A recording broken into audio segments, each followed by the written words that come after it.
We imagine that you're wondering what OpenLeaks is. Let's see if we can clarify things a little. This is what a typical leaking website of today looks like. It's a monolithic block that has an input where documents are uploaded and an output where they are published. In between submission and publication are areas containing lots of highly specialized and work-intensive processes. For example, an upload system which facilitates the receipt of documents and contains methods for keeping this infrastructure safe for whistleblowers to use. Also, a system to clean uploads of traces to the whistleblower, and to enable reviewers to securely authenticate the submitted material. On the publishing end, the document needs to be analyzed, prepared for publication, and have an article written about it. For that, a publication platform is needed, one that shall not be censorable. Again, not a trivial task. Both of these ends also have legal implications which must be considered. From our previous experience, we have learned that this approach does not scale very well, and contains some design failures that corrupt the system on various levels. To resolve this situation, let's assume that we first divide those duties. On one side, a submission component, and on the other, a publication component. This already splits responsibilities, control, as well as any bottlenecks on either side in half, and decentralizes the concept a great deal. The technology within the left component is what OpenLeaks provides. Well, almost.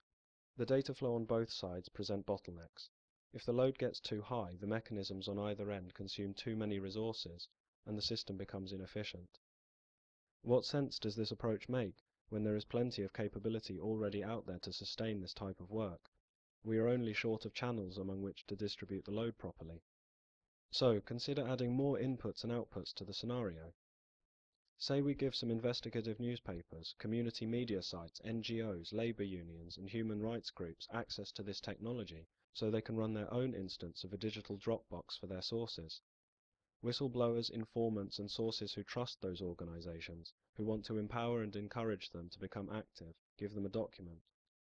We provide a means for those organizations to view those documents, to examine and analyze them, and in the end to publish them.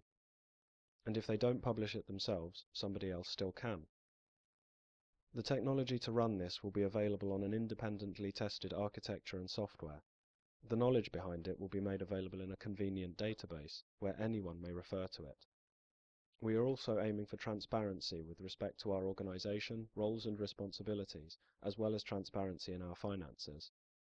This altogether represents a strong and diverse union of common interests, the OpenLeaks community. We know that this small introduction probably raises as many questions as it answers, but we hope you get the basic idea. Let it settle in and think about it while we put together more details. So that's what we're working on. Give us some more time. Progress is gentle as we build things from the bottom up. In January 2011, we will start the initial testing phase, followed by a beta phase in early 2011. Any feedback is more than welcome to the contact addresses on the website.